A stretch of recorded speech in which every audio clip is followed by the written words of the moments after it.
આજે ગાંધીનગરમાં જે મોટી મોટી બિલ્ડિંગો દેખાય છે ને, ગાંધીનગરનું જે સચિવાલય બન્યું છે, એ સચિવાલયમાં પણ દાહોદના આદિવાસીઓનો પરસેવો છે.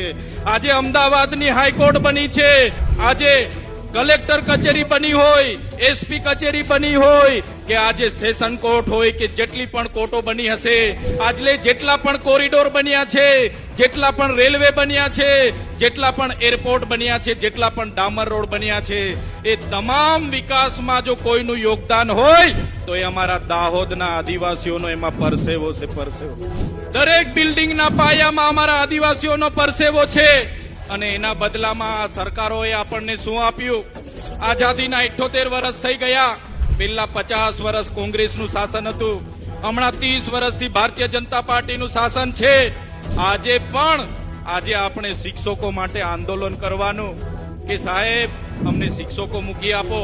આજે શાળાઓ માટે આપણે આંદોલનો કરવાના કે અમારી શાળા બનાવી આપો.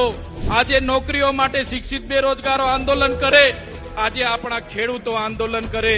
આજે જે લોકો અહીંથી ભાગ્યા ખેતી કરવા માટે સૌરાષ્ટ્રમાં ગયા છે, એમને વળતર નથી મળ્યું, એ ભાગ્યા લોકો આંદોલન કરે.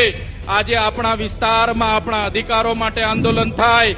નર્મદાનું પાણી અહીંયા મળે એના આંદોલન થાય. નળ સે જલનું પાણી પીવાનું મળે એના આંદોલન થાય. પણ સરકાર આંદોલનને નિરાકરણ લાવવાની જગ્યાએ પોલીસનો ઉપયોગ કરીને લાઠીચાર્જ કરે છે.